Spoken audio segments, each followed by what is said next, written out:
Halo sahabat Bos Terong, berjumpa kembali dengan saya.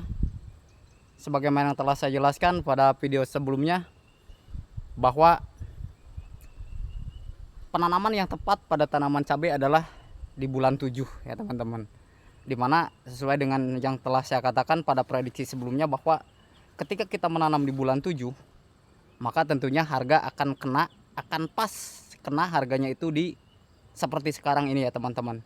Bulan 12 Januari Februari itu adalah merupakan suatu kelangkaan terhadap tanaman cabai, baik cabai rawit keriting, cabai rawit putih, cabai rawit hijau, dan cabai-cabai yang lainnya memang itu akan cenderung langka di pasaran ya teman-teman. Oleh karenanya maka harganya luar biasa melonjak tinggi ya teman-teman.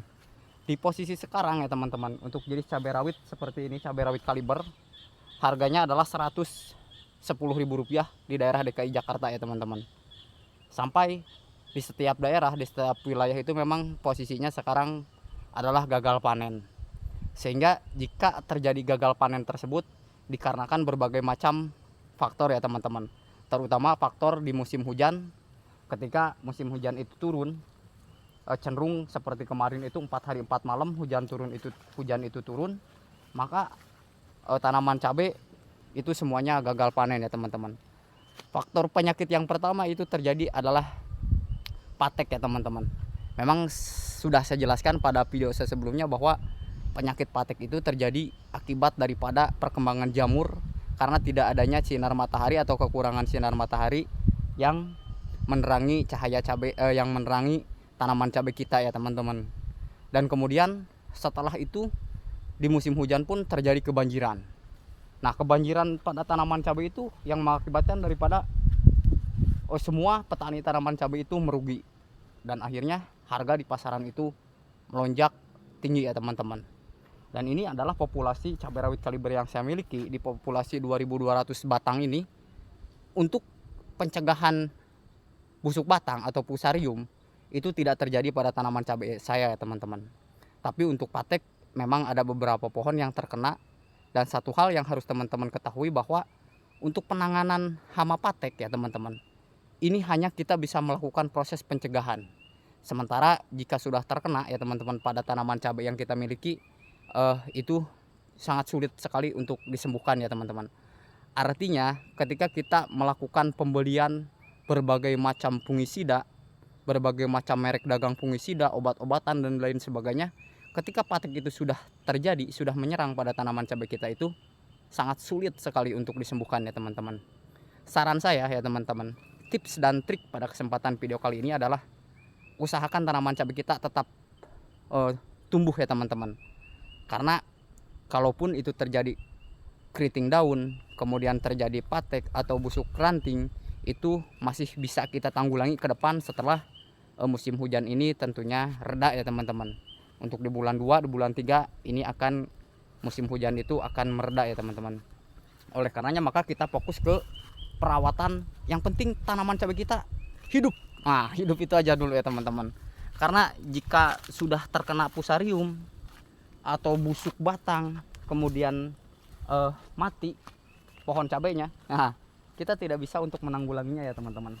Oleh karenanya maka inilah kenapa alasan saya dalam proses budidaya baik tanaman terong ataupun tanaman cabai tidak menggunakan mulsa. Karena secara perawatan tentunya ini lebih mudah dibandingkan kita melakukan proses perawatan terhadap tanaman cabai yang menggunakan mulsa ya teman-teman. Dan di posisi sekarang ya teman-teman, ini untuk proses pemanenan ini sebetulnya sudah pemanenan ketiga kalinya ya teman-teman. Jadi untuk proses pemanenan ketiga kalinya ini buahnya seperti ini, cenderung masih berbuah lebat seperti ini. Dan memang ada beberapa yang sudah mulai matang. Dan kita fokus terhadap perawatan, yang penting jangan terkena fusarium saja ya teman-teman. Dan untuk proses penanganan fusarium yang sudah saya tutorialkan pada video sebelumnya ya. Jadi bang, tanaman abang 2200 pohon untuk jenis cabai rawit kaliber tidak ada yang mengalami fusarium ya teman-teman. Karena memang sesuai yang telah saya jelaskan pada video saya sebelumnya. Jadi untuk proses penanganan Fusarium itu ketika umur 14 hari setelah tanam ya teman-teman, 14 hari setelah tanam. Mungkin teman-teman banyak yang menggunakan aplikasi anti jamur dengan merek dagang bla bla bla bla bla dan lain sebagainya. Tapi dengan menggunakan cara saya, yaitu dengan menggunakan tetap garam kasar dan mama lemon, ini hasilnya semuanya tidak ada yang mengalami Fusarium ya teman-teman. Dimana Fusarium itu memang ketika pas cabai itu berbuah lebat sekali, berbuah lebat-lebatnya, tiba-tiba tanaman cabai yang kita miliki itu langsung layu dan kemudian mati. Tapi hal itu dengan cara yang tadi saya katakan itu tentunya dapat kita tanggulangi ya teman-teman.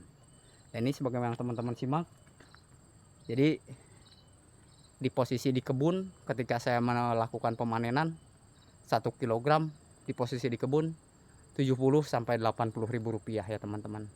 Artinya apa? Artinya prediksi yang saya katakan tempo hari, silahkan teman-teman menanam tanaman cabai di bulan 7 tepat ya teman-teman.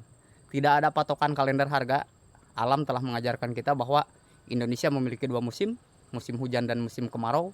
Disitulah maka musim penghujan adalah musim mahalnya tanaman atau mahalnya harga cabai yang akan kita dapatkan ya teman-teman.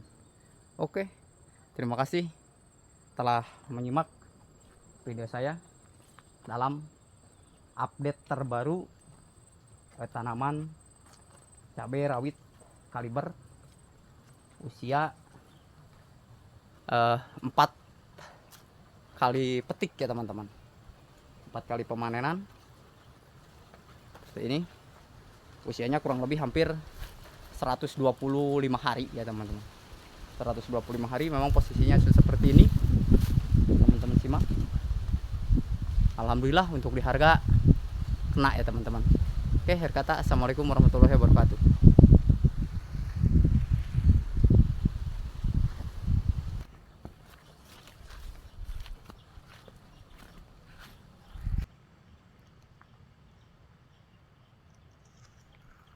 Pasti ah, aing ku bapak si Aril.